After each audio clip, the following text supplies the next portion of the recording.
What up, music world? I am back with another review with Chasing Destiny. This is episode 9, and the finale is about to be next week. Can you believe it? I can't believe it. It went by so fast.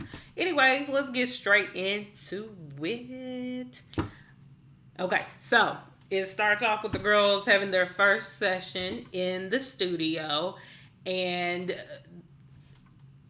the majority of the girls, which is Crystal, Cheyenne, and Brianna, they and Ashley, they've already been in the studio. They have, they done been there, done that. And Gabby was the main one who, it was her first time in the studio. So anyone knows if anything that you're trying out for the first time, it's for some, it's a struggle or it's an uncomfortable situation because you're not used to it. And basically, Gabby allowed like her insecurities and not because she kept saying, well, all the girls I'm watching them, go in there and they're getting it and they're in and out and I've never done this before. So she kept allowing that voice in her head to make her get to the point where it was affecting her in the studio because the producer Lonnie was getting like frustrated because she just couldn't get this one note. Like he just wanted what he explained it to be was like a quick, like she should have already done got it like by then, but it took her a few tries, and finally Cheyenne was just like, "You want me to go in there? Like, let me, try to, you know." But she's like, "You want me to go in there, to kind of help her out or whatever?" Well, Cheyenne basically took over another verse. So Gabby stepped back and was in her feelings and was basically wanting to quit. Now, like I mentioned before, I can relate to Gabby because I've always saw myself as that one person that probably didn't get something right away and got frustrated with myself because not because I'm a perfectionist, like that doesn't exist to me, but I always allow if I don't get something right away or I'm I see everybody else like it's quick for them or whatever, and here I am, I get it, but it's not like the outcome is not connecting with the process. I get frustrated with myself. So I can identify with her, but you have to watch that because your insecurities and like how you handle certain situations, it can take over your whole attitude and just make the situation even worse than what it is. So her just having that mindset of this is my first time and everybody else is getting it and why can't I get it, and he's getting frustrated and ready to, like she allowed that to mess her up, and I think that's what made her kind of struggle with getting that note together. But let's see. So after that, the girls was done with that session, and Brianna and Gabby decided, hey, like we ain't tired, this is go hard or go home. I ain't trying to get no rest. I'm ready to go. Cool. Hit the girls up, Kelly said we can go to the studio if we got something brewing in our mind, a good song, we can write or whatever. So Brianna sends the Ashley, Crystal, and Cheyenne the text, and her and Gabby go on to Lonnie's house to start recording because they had already written a few songs or a song, I don't know. And here I am because I even saw it as y'all wanted to rest. That's cool, but I'm not here to There's no resting in this. Like I understand the other girls. They's like, no, we need to rest our voice. Like we can't keep like straining our vocals or whatever. But my type of mentality is I'm like Brianna as well. Like if you don't you ain't ready to go get no rest, you still got that like what's next? Like, nah, I ain't gonna sleep. What's next? I can understand like her going. So when Crystal confronted Brianna and Gabby about them going on to the studio after she thought everyone agreed to just chill out and rest up for the night, I was kind of like, why are they making a situation that's this big? It ain't even no issue, but why are they making an issue bigger than what it needs to be? Like, that's what I'm saying. I said this when it first started.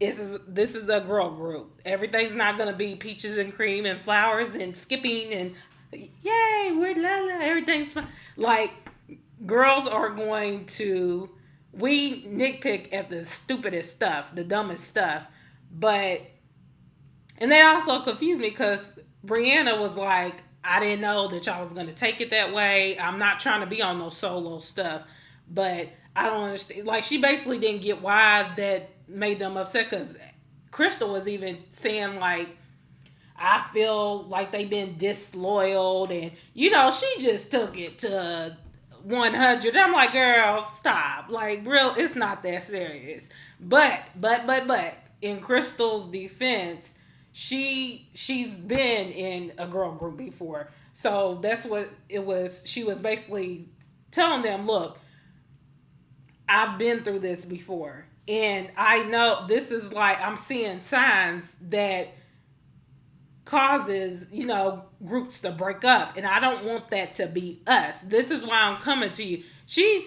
That's why I'm saying I can kind of pull like from the girl. I can pull something from the girls out of them each, and what I take from Crystal is, I'm like her. I'm not, if I'm bothered by something, I'm gonna confront you about it and be like, hey, like, I thought everybody agreed to do this. Why did y'all go ahead and go to the studio?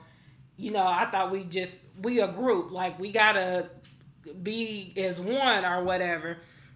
But I wouldn't confront nobody. I don't know. That's kind of a little petty. But that's why I took from her. Like, if I feel uncomfortable or felt like somebody said something in like a way that offended me, I'm going to tell them about it. That's how I am kind of in that way. But as far as them getting on Brianna and Gabby about that situation, I was kind of like, y'all hopping the fence. Like, y'all didn't, we ain't even put the seatbelt on yet, and y'all put your foot on the gas. Like, it wasn't that serious. But anyways, so that happened, and, they get their frustrations out. And let's see, because I'm looking off my notes here. Let's see. And after that, the girls get their new looks. When I tell you, Gabby, honey, didn't they get her together? Okay? I was like, because all the other girls look good because they was wearing makeup and stuff before her. Gabby was the all natural, like, she didn't wear makeup like all the other girls or whatever. So she's out of all the girls that, she was the main one that I saw like a difference is. I mean, she's beautiful without all the, glam and makeup and stuff like that. But she's the one that, because she didn't wear makeup. So that's why I'm saying she's the one that stood out to me. They all looked good though. But I'm like, why did they choose that one? I ain't no fashionista. I don't know about, I can put an outfit together. Okay, I can do that. But I saw Brianna in a dress, and I was like, no. Why making her look a little too, like, she looks way older than what she is. And then Ashley had that, like, which hat? I was like, what we doing? What we doing? Why we got that hat? Like, they should have took that off. But I think they was trying to, because Crystal's the tallest out of everybody. So I think they was trying to, the hat make, Ashley, because Ashley was on the end and Crystal was on the end. I think they was trying to, with the hat, make Crystal also, Ashley a little bit taller too. I don't know. Again, I ain't no fashionista, but I was like, the dress on Brianna, and the hat with Ashley. I don't know what they was doing right there. But they all look good. Nevertheless, And that, yeah, they rocked that photo shoot. So after that, the media training went on where Crystal Kelly got with the girls about media training. And La, she came basically on the show and was basically brought up Gabby's video. Again, I'm like, if they don't leave this child alone about this video, because it, like she said, that was a moment that she wished didn't happen. But I'm kind of like, no, like they need to leave that alone. But they basically talked about that and how are they going to respond when people ask them certain questions. But that happened. So let's see. And this was my first time tweeting during the show, because ever since the show started, because I've gotten a new account on Twitter, MusicHeadsTV at twitter.com. Y'all follow me. But so anyways, she was on Twitter. People's like, why is Lala on here? She don't know nothing about music. Y'all better check her resume. Lala and Ludacris used to be at a radio station in Atlanta, so she's got experience, point blank, period. And she, did the TRL. She's hosted a few of the reality shows on VH1. Her resume's long. Whenever y'all get done, she's listed. Google her. She's listed. Like, don't do it.